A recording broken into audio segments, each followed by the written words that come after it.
नमस्ते दोस्तों, crazy resource पर आपका स्वागत है। आज हम आपको ले चल रहे हैं एक ऐसी दिव्य यात्रा पर जहां इतिहास, आस्था और चमत्कार एक साथ मिलते हैं। जी हां, आज हम बात करेंगे बाबा खाटू श्याम जी की, जिन्हें पूरा संसार हारे का सहारा कहकर पुकारता है।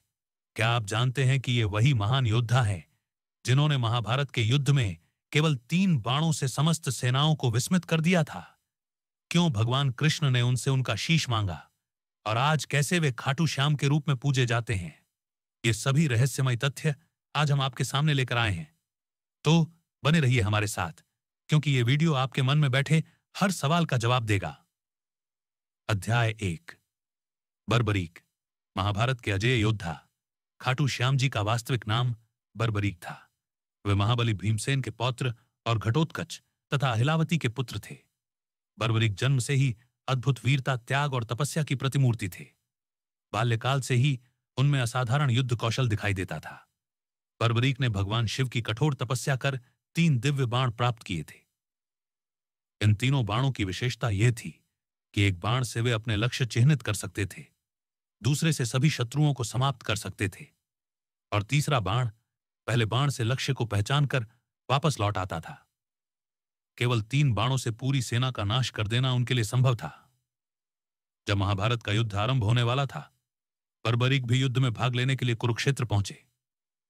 उनका संकल्प था कि वे सदैव उस पक्ष का साथ देंगे जो युद्ध में कमजोर होगा। अध्याय 2। कृष्ण की चुनौती और बलिदान। जब श्री कृष्ण को यह ज्ञात हुआ कि बर्बरीक युद्धभूमि की ओर बढ़ रहे हैं, तो वे ब्राह्मण वेश में उनके समक्ष प्रकट हुए और उनसे प्रश्न किया, तुम किस पक्ष की ओर से युद्ध करोगे? बर्बरीक ने उत्तर दिया, मैं हमेशा उस पक्ष का साथ दूंगा जो युद्ध में हार रहा होगा। यह सुनकर श्री कृष्ण चिंतित हो उठे। उन्हें झांत था कि यदि बर्बरीक ने युद्ध में भाग लिया तो उनके 3 बाणों की शक्ति से युद्ध का संतुलन बार बार बदलता रहेगा, जिससे अंततः धर्म की हानि होगी। श्री कृष्ण ने बर्बरीक की परीक्षा लेने के बाद उनसे एक दान मांगा। यदि तुम्हें किसी ब्राह्मण से दान मांगा जाए तो क्या तुम मना करोगे? बर्बरीक ने उत्तर दिया, नहीं, मैं कभी मना नहीं करूंगा। तब श्री कृष्ण ने उनसे उनका शीश मांग लिया। बर्बरीक ने बिना किसी संकोच के सहर्ष अपना शीश दान में दे दिया। उनका सिर एक पीपल के पेड़ के नीचे रखा गया, जहां से उन्होंने संपूर्ण युद्ध को देखा। बलिदान से प्रसन्न होकर श्री कृष्ण ने उन्हें वरदान दिया कि कलयुग में वे श्याम नाम से पूजे जाएंगे और जो भी भक्त सच्चे मन से उन्हें पुकारेगा उसकी हर मनोकामना पूर्ण होगी। अध्याय 3। खाटू धाम। जहां विराजते हैं श्याम बाबा खाटू श्याम जी का प्रसिद्ध मंदिर राजस्थान के सीकर जिले के खाटू नगर में स्थित है। यह स्थान आज श्रद्धा, भक्ति और चमत्कारों का केंद्र बन चुका है। मंदिर के पास स्थित श्याम कुंड का भी अत्यंत धार्मिक महत्व है। मान्यता है कि युद्ध के बाद जब बर्बरीक का सिर दफनाया गया था, वही स्थान बाद में श्याम कुंड कहलाया।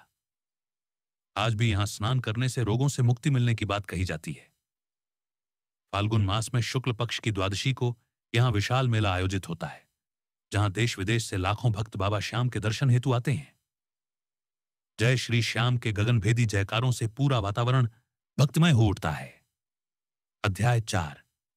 मंदिर का इतिहास और स्थापत्य। खाटू श्याम जी का यह मंदिर 1027 ईस्वी में निर्मित हुआ माना जाता है। मंदिर का स्थापत्य राजस्थानीय स्थापत्य कला और आध्यात्मिक भावनाओं का अद्वितीय संगम है। मंदिर के गर्भगृह में स्थित बाबा श्याम का मुख श्री चांदी से निर्मित है। हर दिन बाबा को नए वस्त्रों से सजाया जाता है। फूल मालाओं, गुलाल और इत्र से मंदिर का वातावरण सदा महकता रहता है। मंदिर के स्तंभों, द्वारों और दीवारों पर की गई कलाकारी मन को मोह लेने वाली है। यहां आने वाला हर भक्त आत्मिक शांति और ईश्वर की उपस्थिति का अनुभव करता है। अध्याय 5। खाटू श्याम जी के नाम, भजन और मान्यताएं। खाटू श्याम जी को उनके भक्त कई नामों से पुकारते हैं, जैसे बालाजी श्याम बाबा, कलयुग के कृष्ण, शरणागत वत्सल, हारे का सहारा। उनकी भक्ति में मग्न होकर अनेक प्रसिद्ध भजन कलाकारों ने उनके लिए भजन गाए हैं। नरेंद्र चंचल, अनुराधा पौड़वाल, विनोद अग्रवाल जैसे गायकों की आवाज में गाए गए भजन जन जन में लोकप्रिय हैं। उनके भजनों के माध्यम से भक्त भाव विभोर होकर श्याम बाबा का आशीर्वाद अनुभव करते हैं। अध्याय 6। कैसे पहुंचे खाटू धाम। खाटू धाम पहुंचने के लिए ट्रेन, बस या निजी वाहन से यात्रा की जा सकती है। निकटतम रेलवे स्टेशन रिंग्स है, जो खाटू से लगभग 17 किलोमीटर की दूरी पर स्थित है। वहां से टैक्सी या लोकल बस द्वारा मंदिर तक पहुंचा जा सकता है।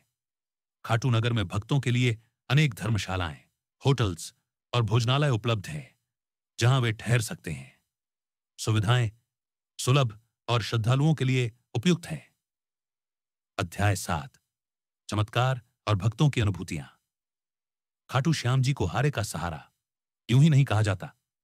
उनकी भक्ति से जुड़े अनेक चमत्कारों की गाथाएं भक्तों के अनुभवों में जीवंत है।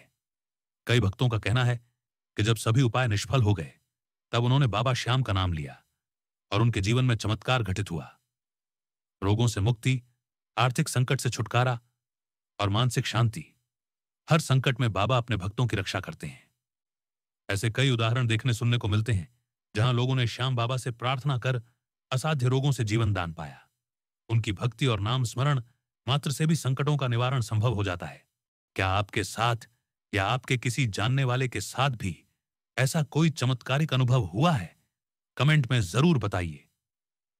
तो दोस्तों, आज के इस वीडियो में हमने जाना कि खाटू श्याम जी कौन हैं, उनका इतिहास क्या है और क्यों लाखों लोग उन्हें हारे का सहारा मानते हैं। अगर आपको यह जानकारी अच्छी लगी तो वीडियो को लाइक करें, शेयर करें और क्रेजी रिसोर्स को सब्सक्राइब जरूर करें, क्योंकि हम आपके लिए ऐसे ही रोचक और ज्ञानवर्धक विषय लेकर आते रहेंगे। जय श्री श्याम। हारे का सहारा, खाटू श्याम हमारा। फिर मिलेंगे एक नए वीडियो में।